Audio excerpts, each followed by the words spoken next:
see the world through other people's eyes. Now, empathy is a quality of character that can change the world. Hi, it's Edwin Rutsch from the Center for Building a Culture of Empathy, and I'm here today with Sarah Peyton. And thank you for joining me for this dialogue on how we can go about building a culture of empathy. Thank you, Edwin, for having me here.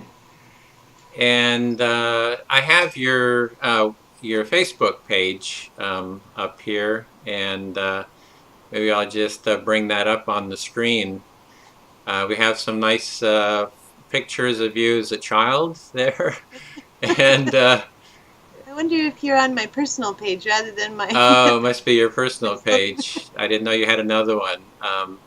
Got an IPMB page. Okay, yeah, it says interpersonal neurobiology and needs-based communication, and classes, workshops, teleseminars, and one-on-one sessions bring together empathy and resonance with an understanding of the brain for sustainable change that feels good. Yes.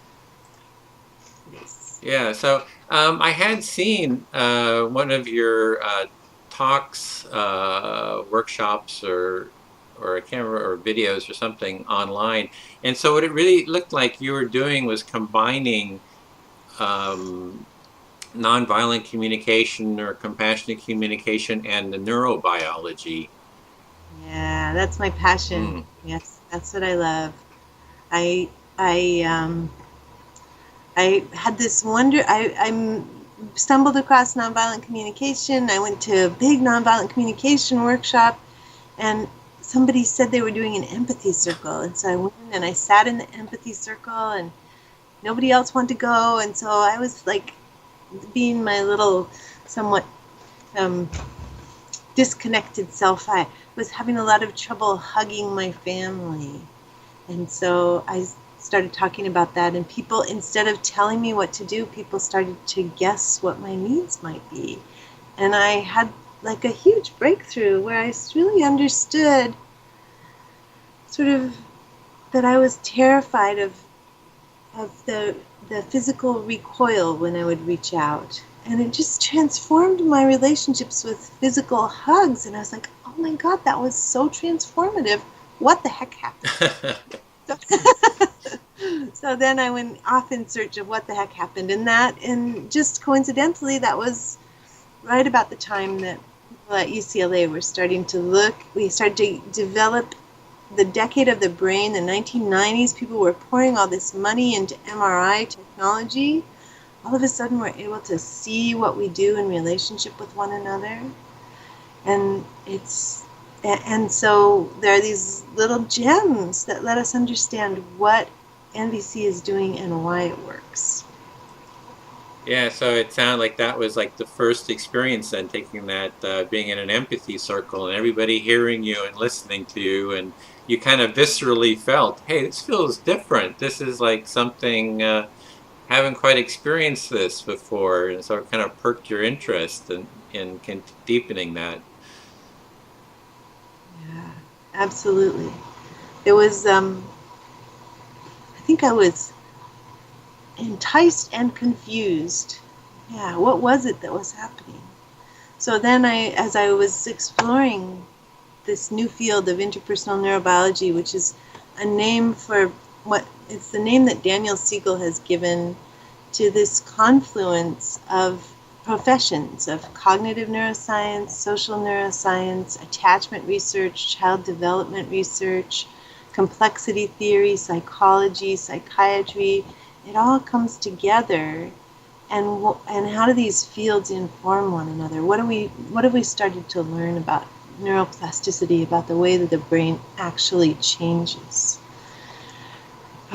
So Matthew Lieberman at UCLA was putting people into MRI machines and showing them pictures of faces that had extreme emotion on them. And when he showed them pictures of faces with extreme emotion, he could see that their emotional alarm center would go off in deep in the brain.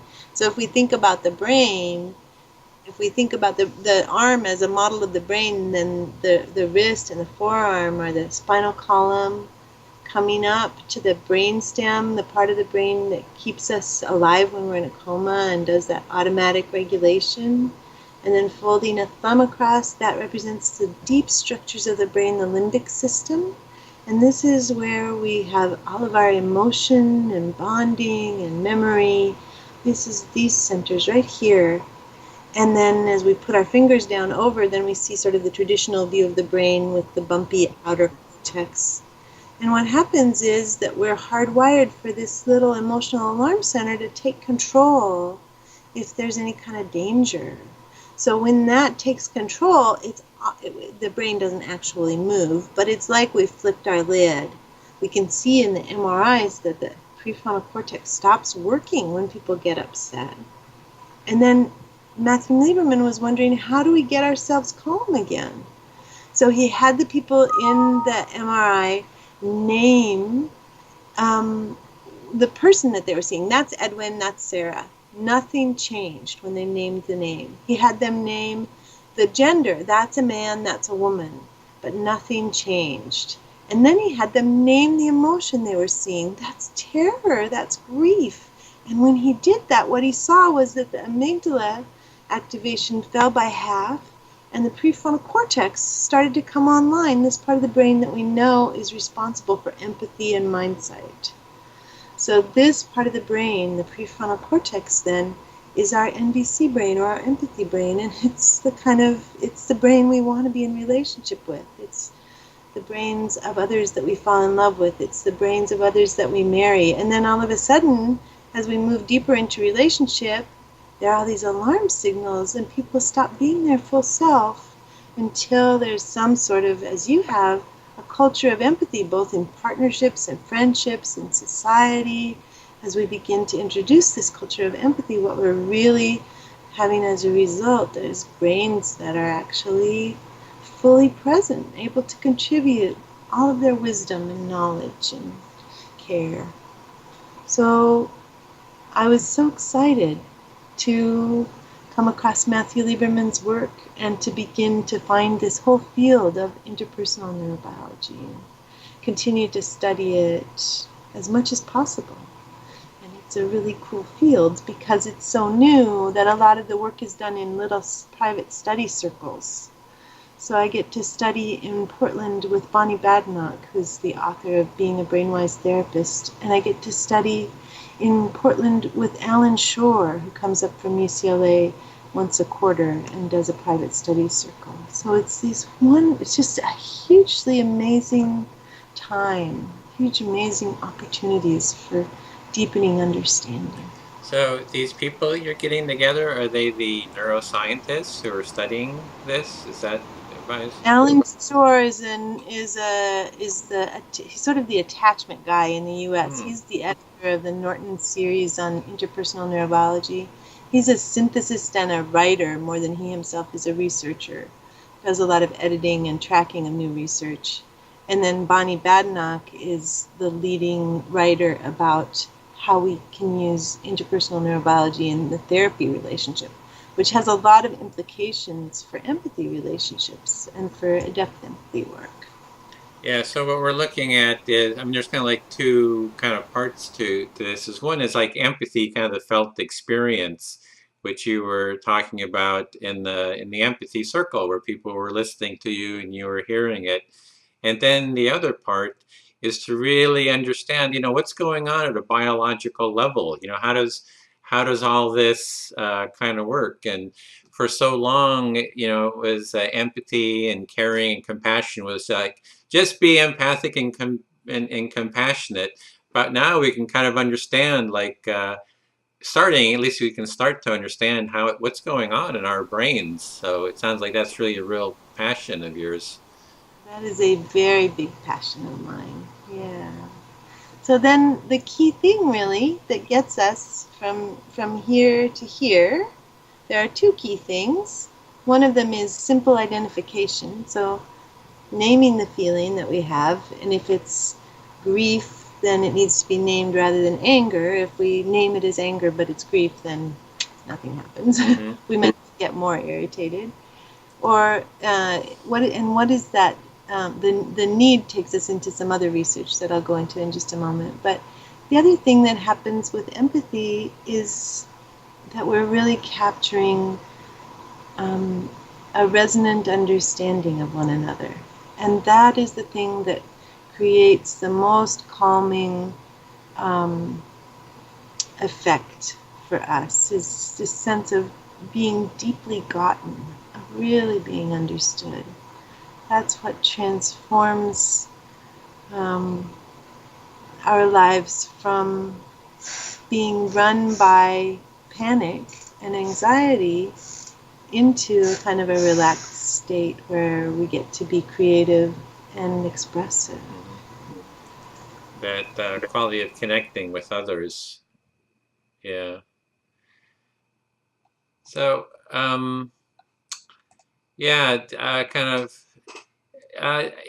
you're talking about with the experience and then the science of it. And one thing that I find that kind of helps bridge that, you were talking about naming it, right? The feeling, the fears. Another thing is metaphor. I find that metaphor actually somehow, I don't know if you've looked at that. Absolutely. So let me take you into the two But hemispheres. before we do that, let me actually, the empathy is often seen as the metaphor of standing in someone else's shoes and looking through someone else's eyes. So if you created a metaphor yourself for what empathy is like your own metaphor from your own creativity, what would be your metaphor of what empathy is like? I think it moves me into music more than anything else, that in some way we're beginning to learn to, it's kind of like jazz improvisation, that we learn those,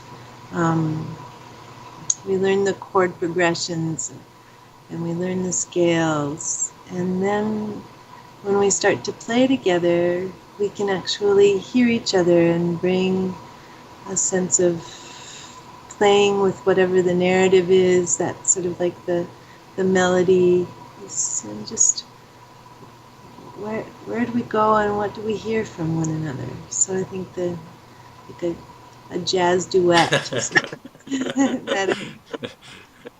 So empathy is like a jazz duet. Yeah. It's kind of, and what does that feel like at a visceral, felt sense experience? What does that feel like in your body? For me, that's on a sensation level. There's like a relaxation through my chest and a little bit of kind of a golden prickling coming out from my heart, and a real open, relaxed belly, and a smile probably, or a relaxed face. And then on a emotion level, I think there's just a kind of there's delight and quiet joy and often some black humor.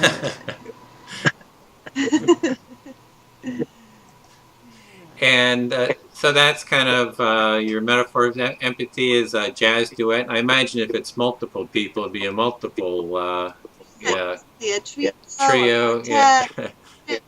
Yeah, an orchestra. And so what would be the opposite then? And what would be the metaphor for the opposite? Oh, that's an interesting question. I volunteer once a week at the Women's Correctional Facility down south of Portland called Coffee Creek Correctional Facility. And I think the immediate thing that came to mind was the big metal doors slamming shut and that sort of resounding sound of finality and closure, and of not getting to play, not getting to be in a relationship, not getting to explore. And the feeling of that?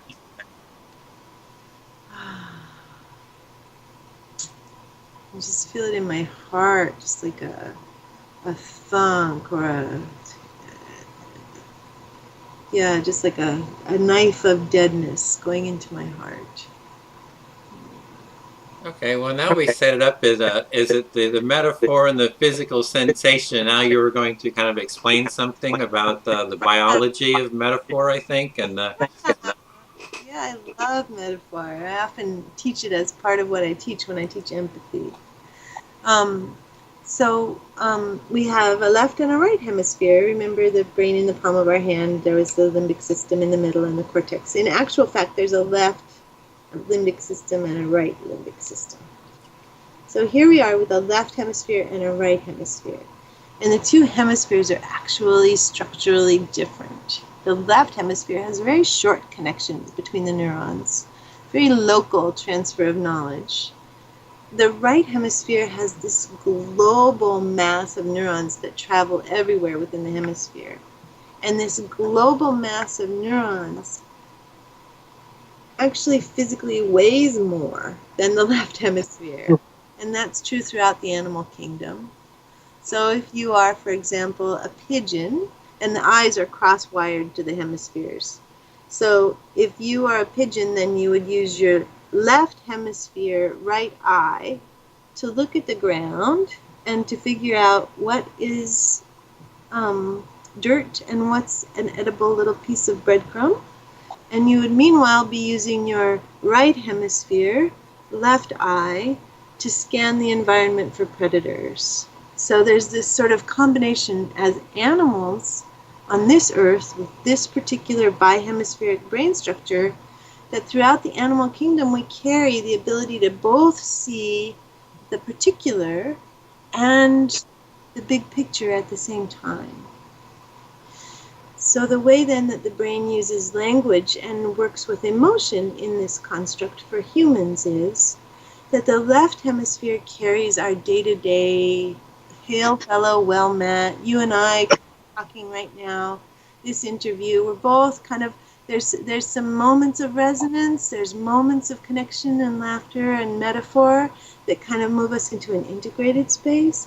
And largely right now we're hanging out in our left hemisphere, and with some luck the language is alive, our facial expressions are alive, and we've got some integration going on. Those little connections in the left hemisphere are not robust enough to carry big emotion. So it's almost like a circuit gets switched when we get into big emotion, and it pops over into the right hemisphere.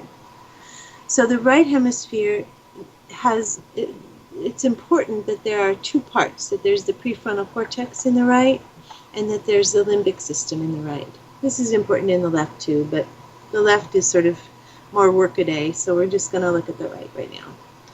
So when that big emotion happens, it gets the right amygdala going. It's like a big old lid flip. And this right prefrontal cortex has to come back online in order to be able to connect with and calm and soothe the right limbic system.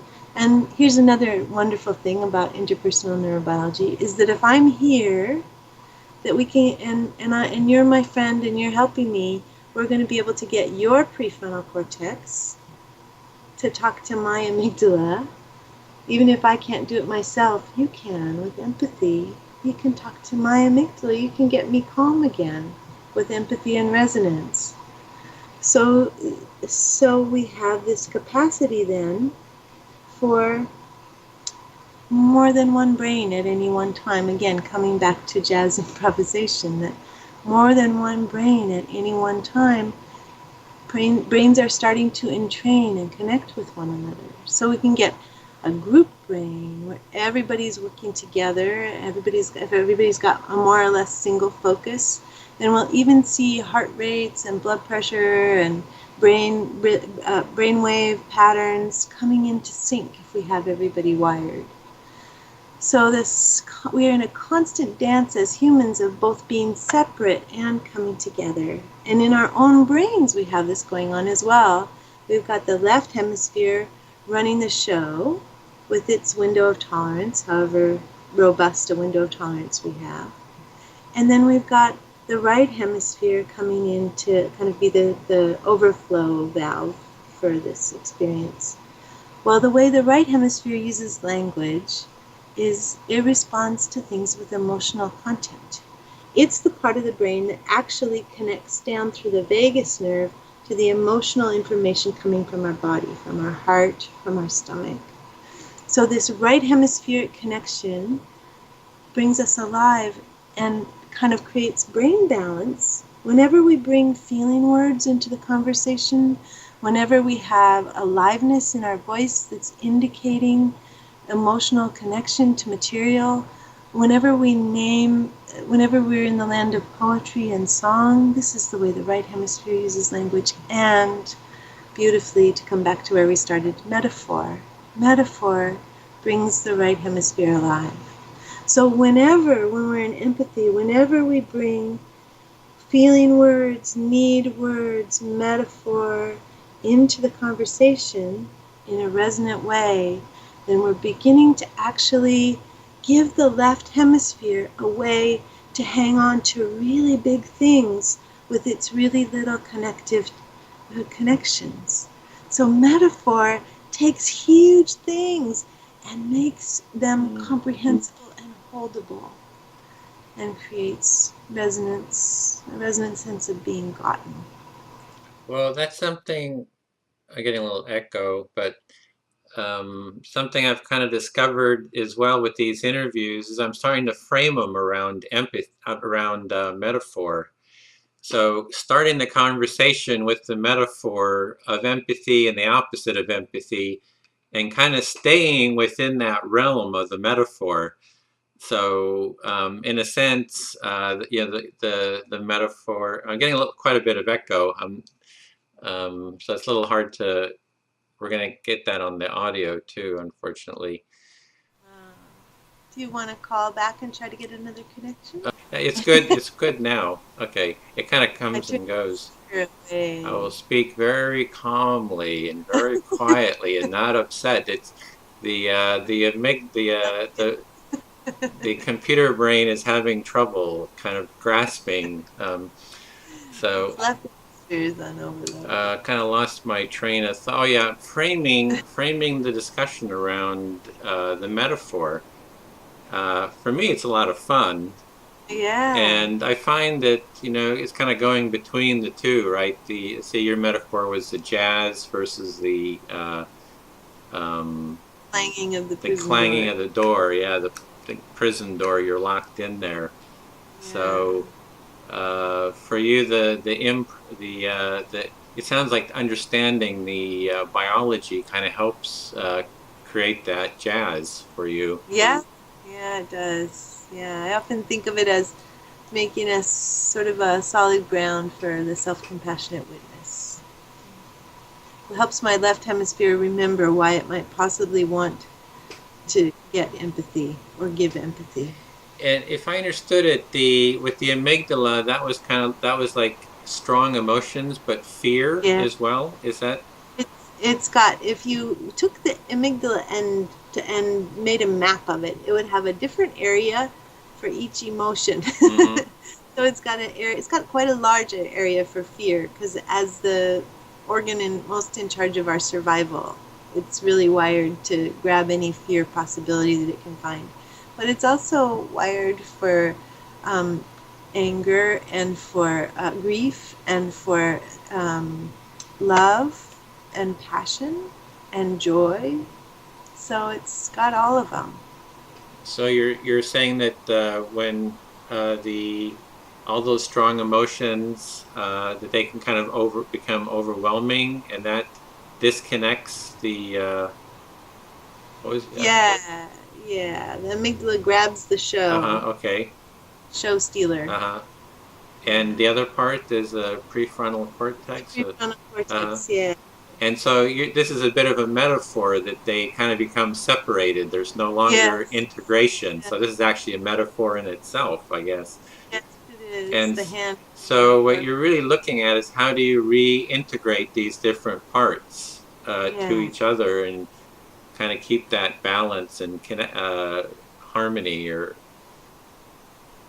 and to combine the two. One is to use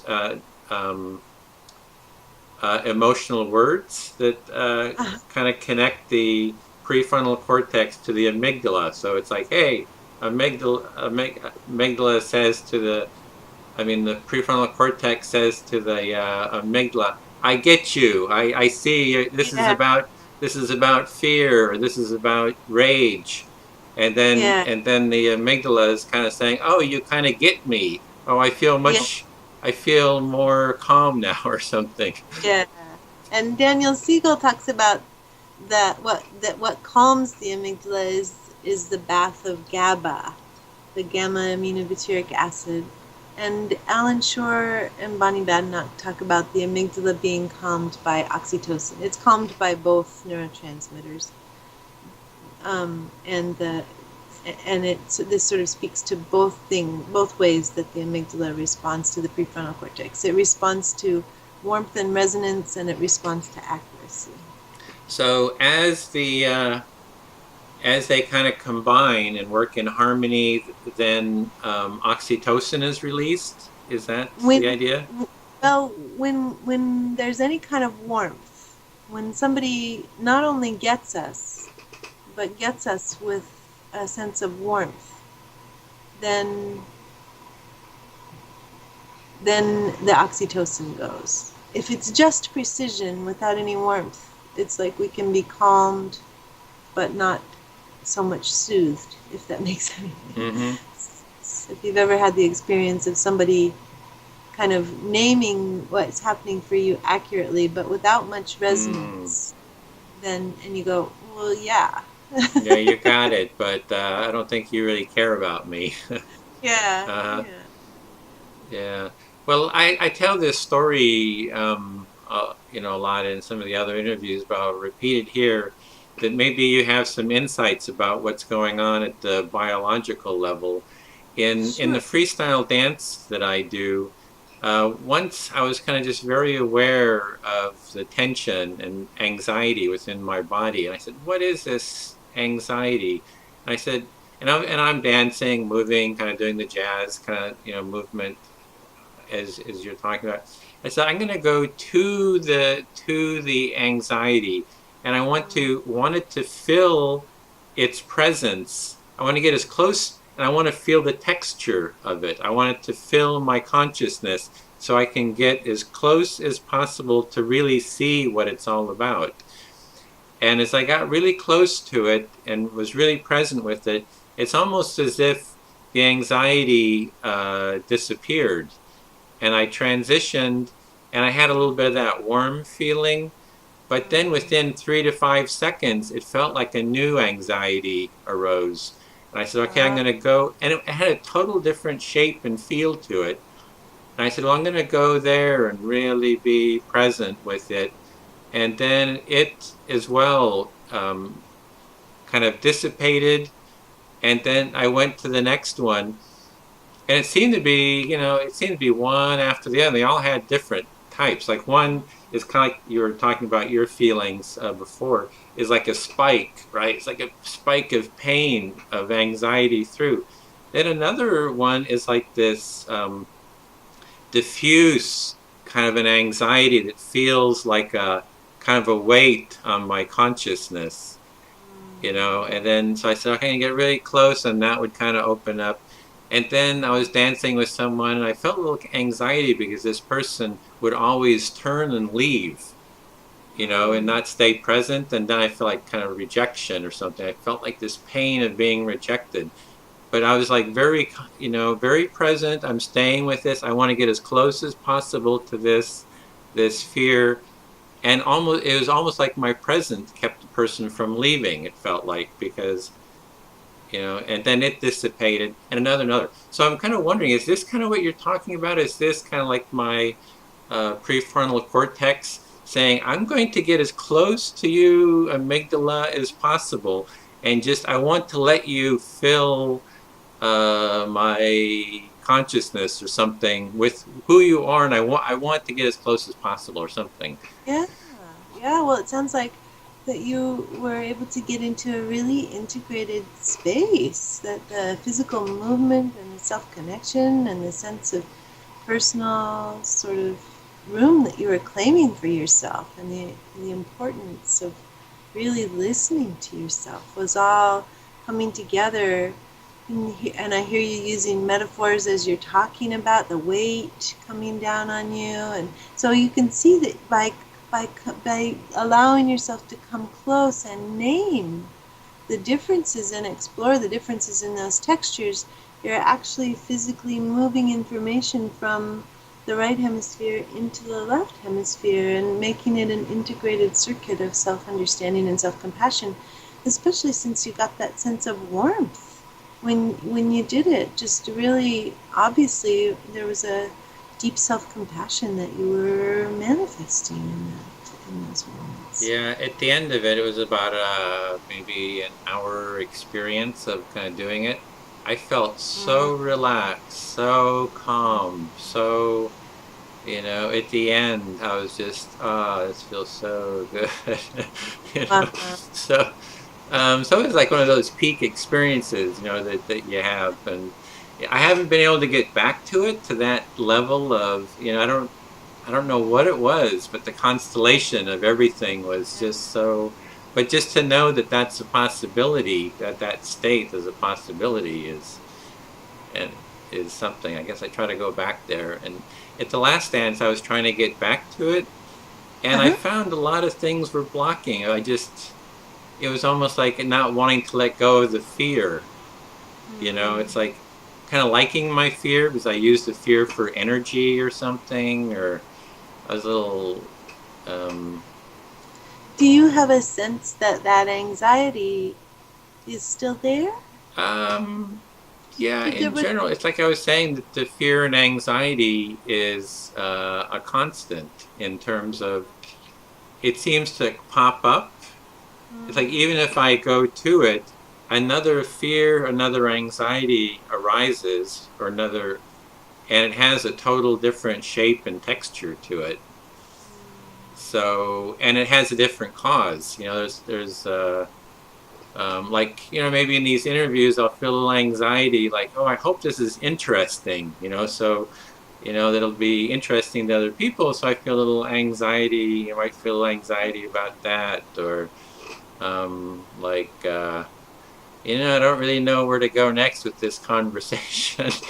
I want to keep it going. So there's like an anxiety around that, or. Right. Are you familiar with Gabor Mate? I interviewed him this morning. Did you really? Yeah, I had a 45-minute dialogue about it, and I actually told him this story, and we were kind of going around this too. Did he talk to you about anxiety and the set point of anxiety?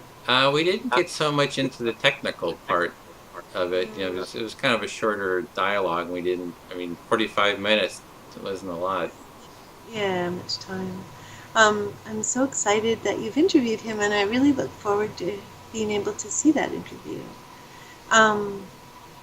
He writes in his book, In the Realm of Hungry Ghosts, he writes about how even before we're born, the amygdala is coming online when we're 2 months before we're born. 2 months before we're born, the amygdala is starting to register our mother's set point of emotional anxiety.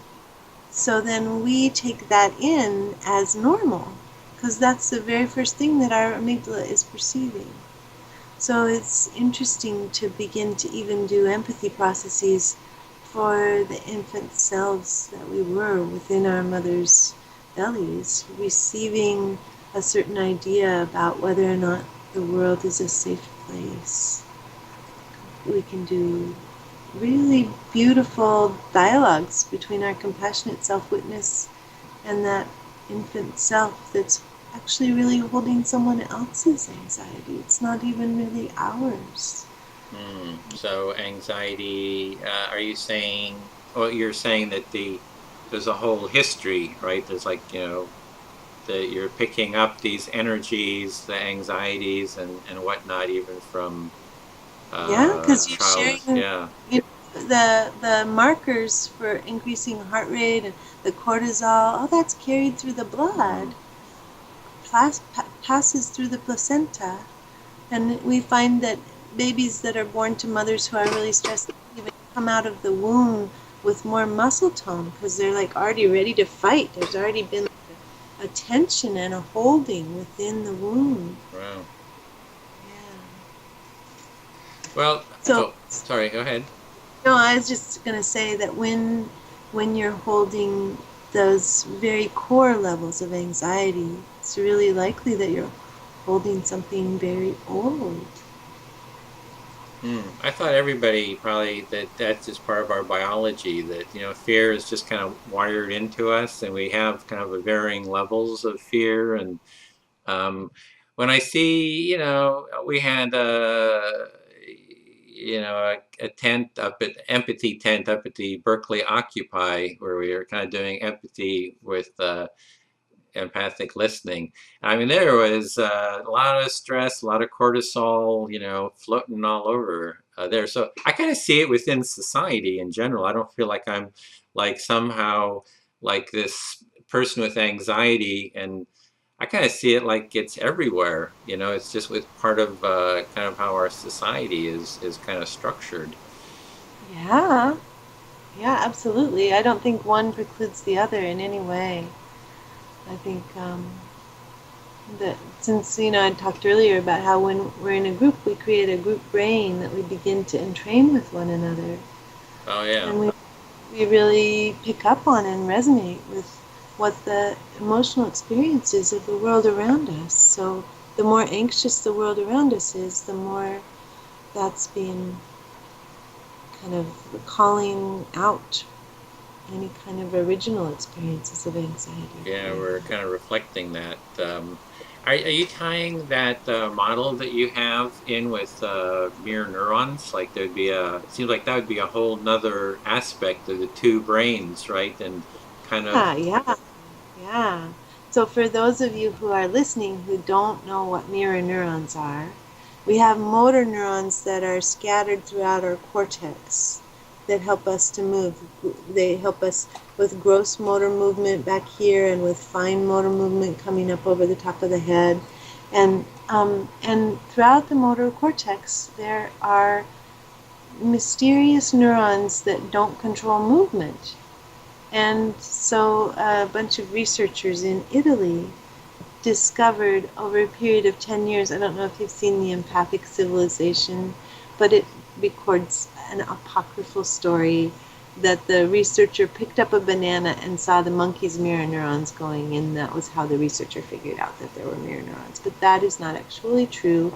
It was actually a white noise over a period of 10 years as they were studying the motor movements of monkeys. They saw all this white noise in the brain, and they just thought it was background sort of interference, electrical activity. And then they just started to realize that actually what they were seeing was that there was a lot of activity in the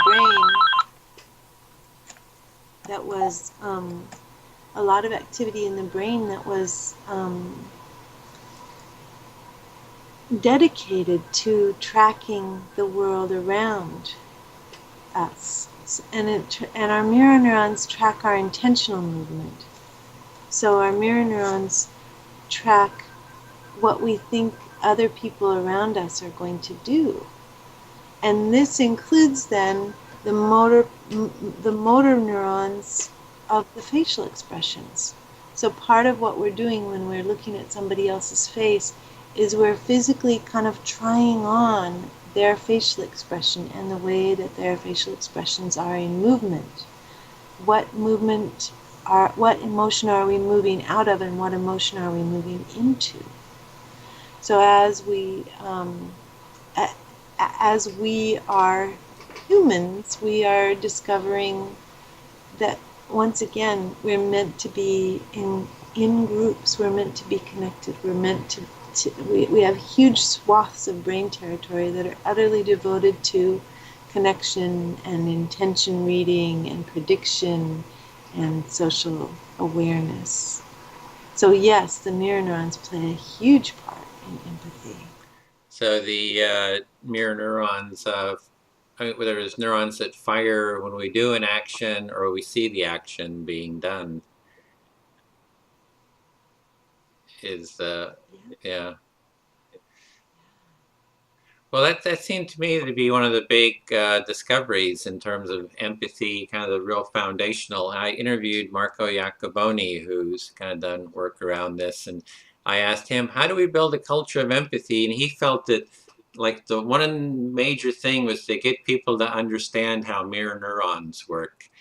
That if you understand that, you realize, hey, we're actually wired, that we're actually integrated You know, instead of seeing ourselves as separate entities, there, you know, they can that the mirror neurons kind of really show that we are interrelated, and that empathy is, you know, part of our biological makeup. Yes, and we've just recently discovered that there are mirror neurons in the hippocampus, which is also in the limbic system. It's the other part of of the memory holding organs of our brain. The amygdala holds emotional memory, and the hippocampus holds factual memory. But we've discovered that there are mirror neurons in the hippocampus. We have no idea what they're doing.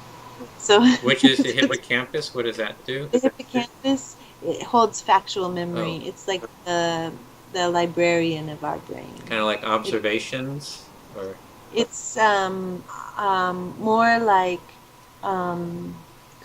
like concepts. Like mm, me talking to you about the amygdala is creating a new concept. If you hadn't put it together with empathy before, for example, if you put it together with if it were an entirely new concept to you that there were deep structures in the brain, then we would actually kind of be assigning one of the new neurons that you are giving birth to inside of your hippocampus to this concept.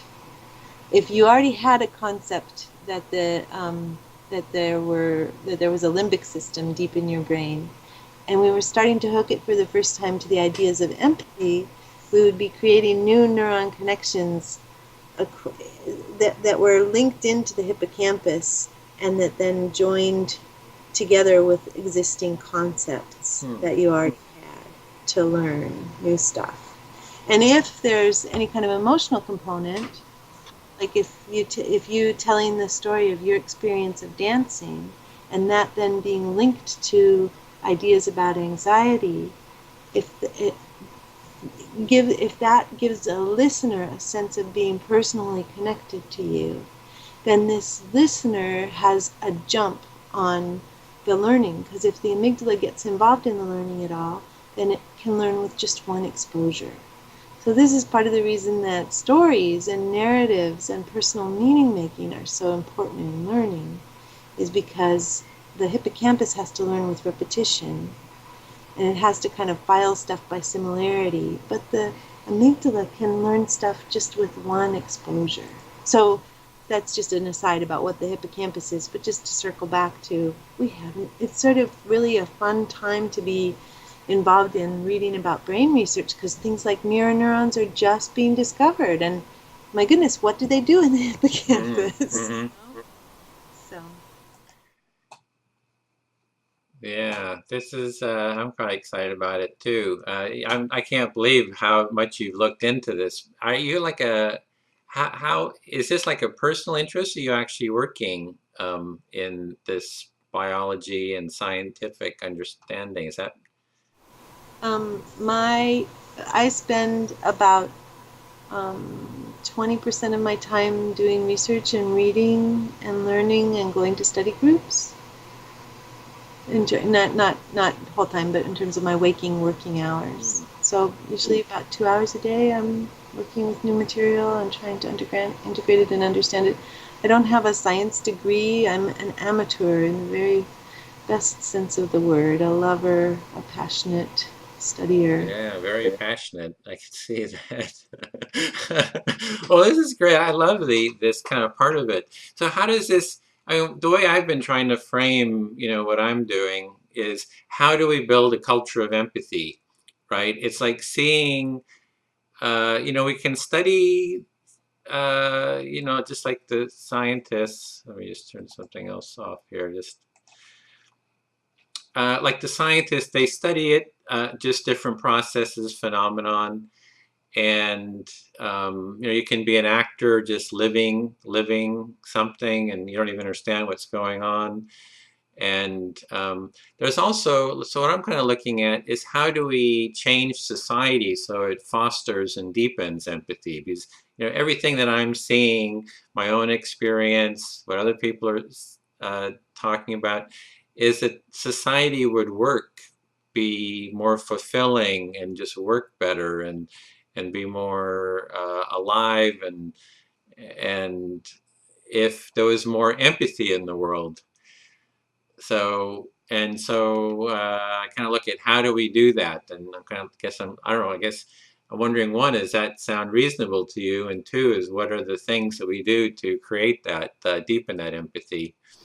Well, I love the way that interpersonal neurobiology and nonviolent communication come together to create both a solid ground for a self-compassionate witness and a sense of really getting specific about what resonance looks like and sounds like. That, and so I just read a really sweet article about a kindergarten in New York City that has neurology as part of their curriculum, where they're teaching the kids about their own amygdala Wow.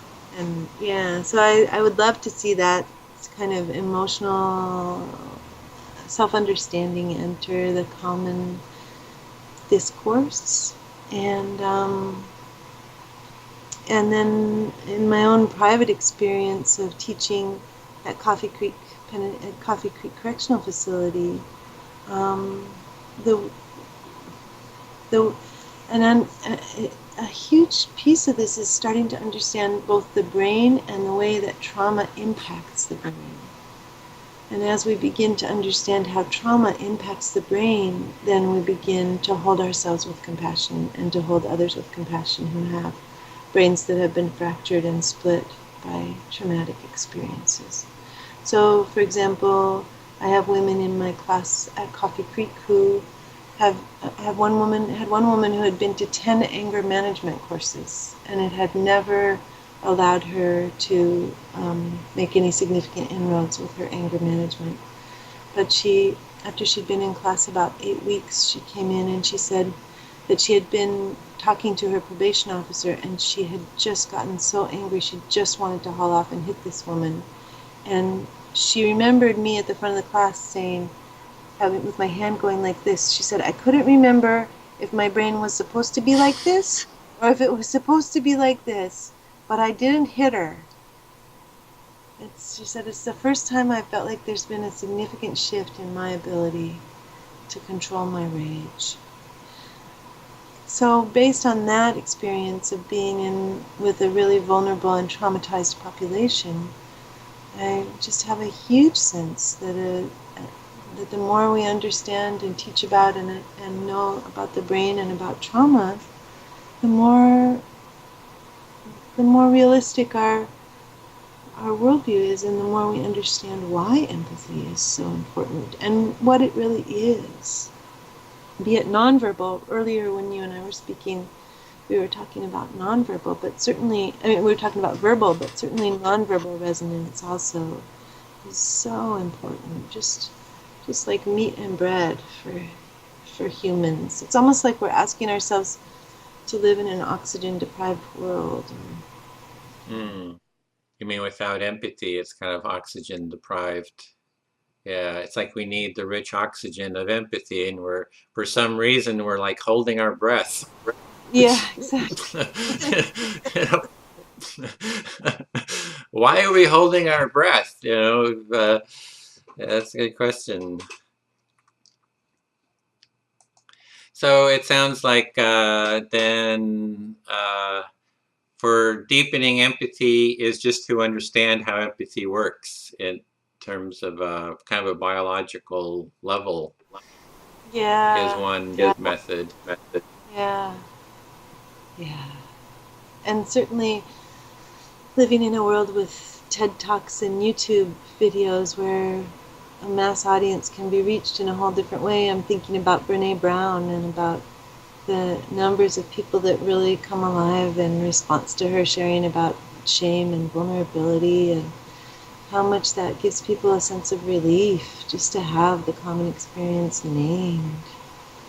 Just that in and of itself, I think, brings the world brain into a more connected place. Yeah, so that part would be kind of naming what's going on in us and kind of being empathized with, kind of doing the empathy, maybe. Yeah.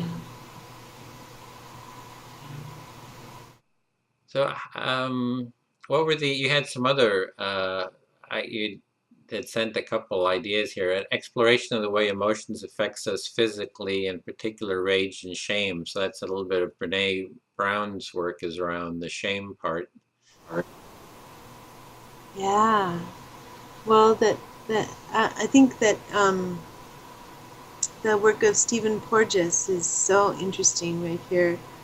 Stephen Porges is a fellow who's discovered that we don't just have two branches of the autonomic nervous system, that we actually have, in the old way of looking at this, we had a parasympathetic and a sympathetic nervous system, and that some balance between them was what created a regulated heart rate, and that when we were scared and upset, that there was elevated heart rate and we mobilized to protect, and then when we relaxed and calmed and were in a meditative state or sleeping, then there would be relaxation in the gut and relaxation in the chest, and our heart rate would fall and we'd be able to digest our food and our immune system would come on board.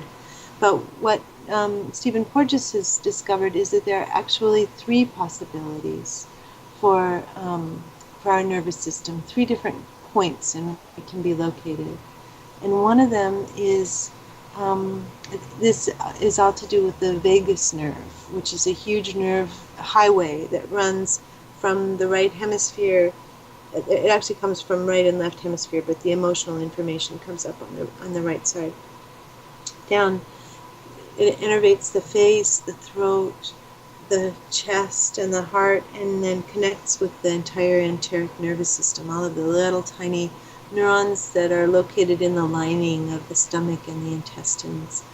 So we have this sort of massive regulatory and registering nervous system, and when we feel safe and relaxed, then we're in what Stephen Porges calls this ventral vagal, the forwardmost channel of this nerve complex, which is actually myelinated. Energy and information moves really quickly in this channel of the vagus nerve. And in this channel, we're able to read one another's faces. There's a lot of, and under the mirror neurons of the face come alive in response to facial expression. The voice is alive with emotion and reflects interest and lack of interest. I mean, it's just like it's so responsive. Our heart rate is really responsive. It's really variable. Our stomach is relaxed and open. So in this place, this is where we have social connection and self-connection, and this is where we have a very happily working immune system, and stress is low. And then when we have a sense of anxiety or danger, then that pops us into the central vagus nerve, which is for fight or flight. And in this, when our energy and information is here, this is where we can have rage. This is where we have anxiety. This is where we have fear and terror and pain. And so here we are in this central channel. This is also myelinated. Energy and information are traveling very quickly in this channel. We have a loss of innervation to the fine muscles of the face.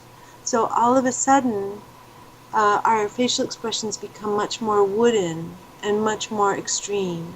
And in addition, we have real difficulty picking up the fine nuances of other people's facial expressions.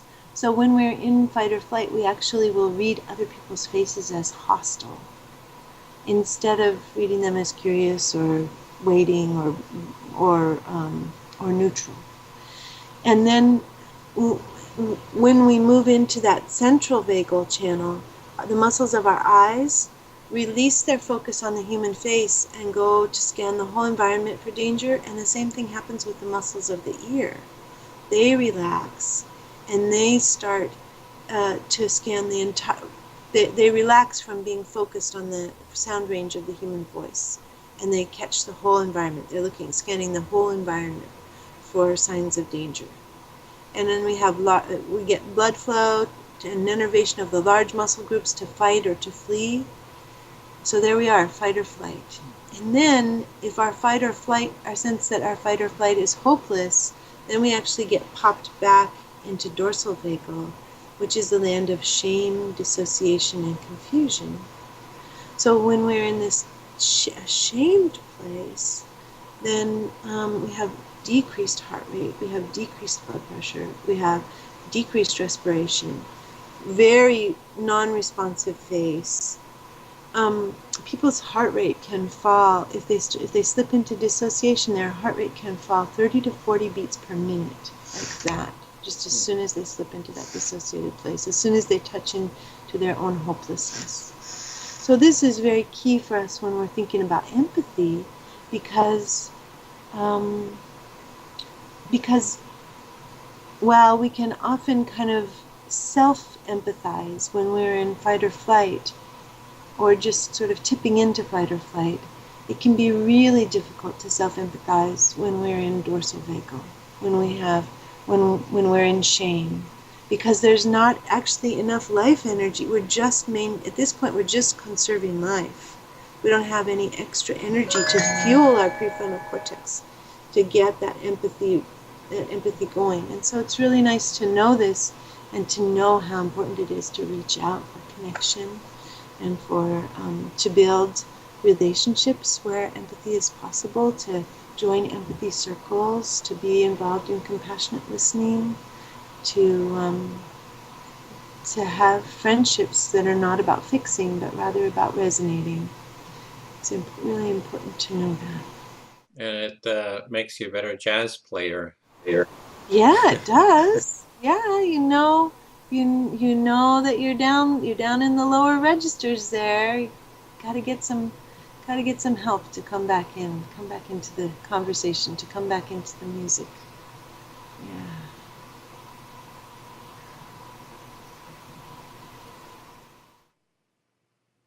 So the third point, I just use it just I'd asked you previously, were a couple of ideas about how to build a culture of empathy, and you'd sent me three. So just wanted to be sure I covered them. It was an ongoing, alive discussion of the way that physicality and emotion bring meaning, richness, and connection to the world.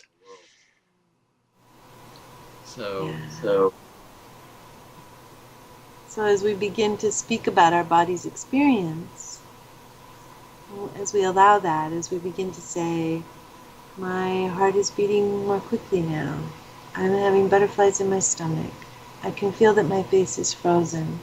As we begin to name what's happening for us physically, we invite others into connected space.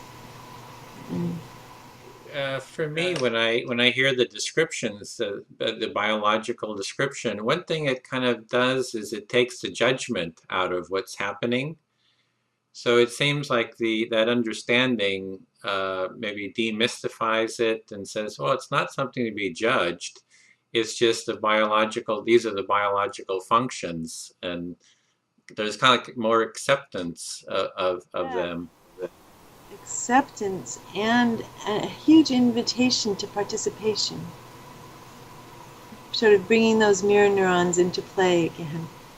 We're inviting others to be alive with us when we speak about the body. Let's see, there was also something about resonance that was you seemed to be really important to you. What were you meaning by resonance?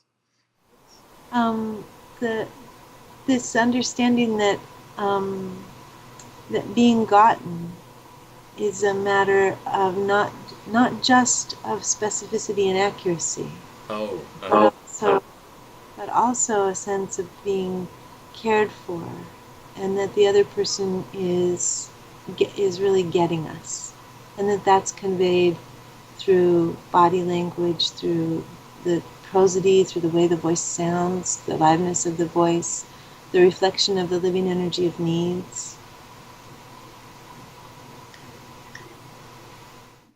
one thing we haven't really gone into, because you have such a nuanced understanding of the biology, is how are you defining empathy? Um, because the academics, I mean, I've kind of seen, but I don't know if you've seen like Daniel Batson. He's kind of mapped out. He says there's like 8 different ways that the word is used, and none of them are the NVC way. are the what?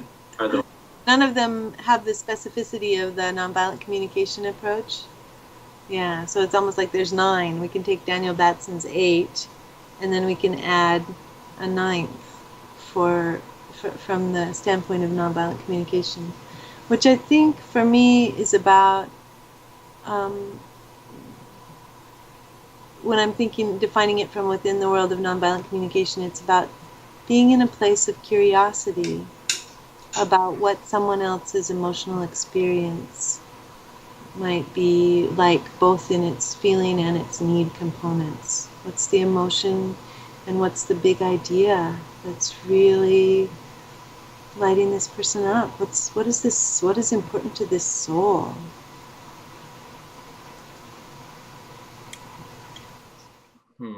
I'm having, like, how does that fit in? It takes me a while to kind of synthesize.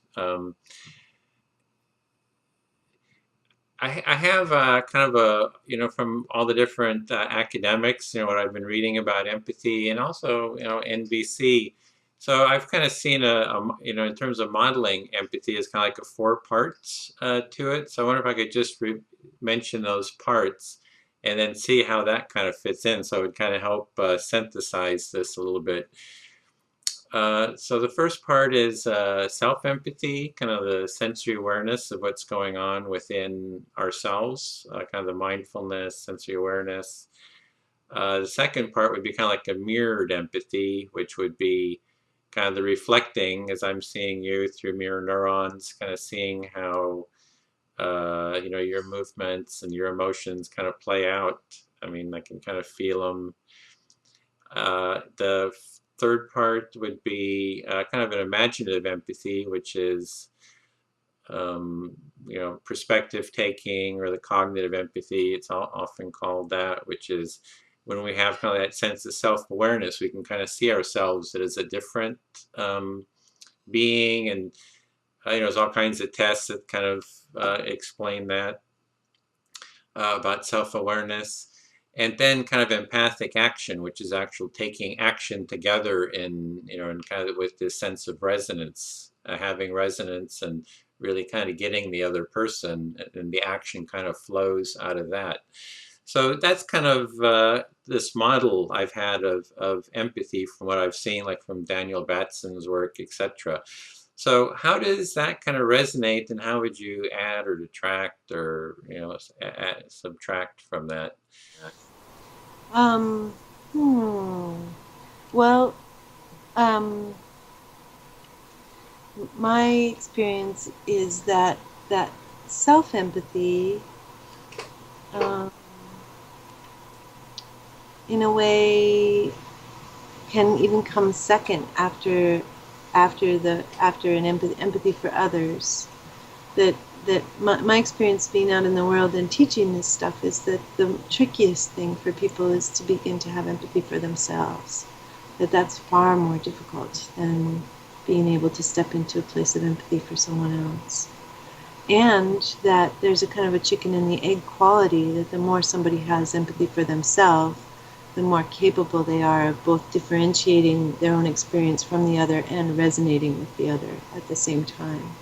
So it's sort of like, my perception is that empathy becomes progressively a deeper and deeper experience, as it's sort of like the more we receive it and the more we're changed by it, the more we're then able to be compassionate and empathetic with others.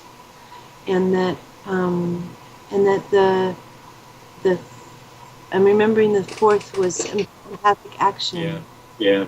What was it? Well, I'm missing one. What was the third one? The imaginative empathy. So sort of like the theory of mind. Yeah, and the self-awareness that kind of happens at 18 months when you start recognizing yourself in the mirror. You kind of differentiate your experience from others. Yeah. So then that is part of my this back and forth experience that I've had as a teacher of empathy, that people begin with empathy for others, that they can then gradually add empathy for self, and that then their empathy for others sort of takes it goes deeper and becomes more effective and more something that they can rely on, a more predictable resource within themselves for interpreting the world and creating a coherent worldview. And then my sense about empathic action is very much that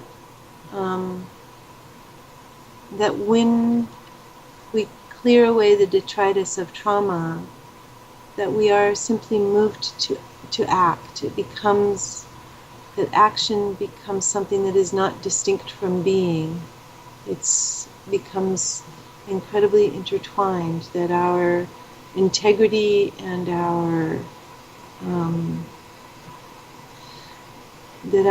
integrity comes to life in a different and more global way.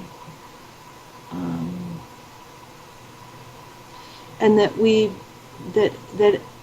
I don't know if you're familiar with family constellation work, but in family constellation work they talk about different levels of belonging, that we can, for example, belong within a family and have certain levels of family rules and strictures and expectations that we live within, which can be different from a gang that we become a part of, that then has its own rules and strictures and expectations, which then is different from a nation's laws and expectations, which then is different from a sense of being part of the global humanity.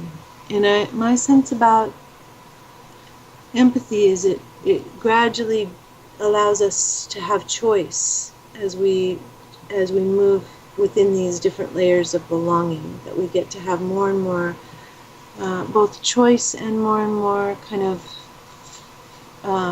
fluidity and, like I said before, a lack of a distinction between being and doing. Yeah, it's almost like a momentum that is, as we connect, it's the being, that the doing is not like, oh, I'm going to do it. It's almost like it's almost like a maybe more almost subconscious. This is the next logical thing to do, and it doesn't have a real conscious decision making as conscious, at least. Yeah, and that the people we're doing, we start doing with instead of doing to. Yeah. Yeah. Uh-huh. I'm getting a little echo, so it's a little disconcerting. I don't know do you hear an echo? Does that come up? Oh, okay.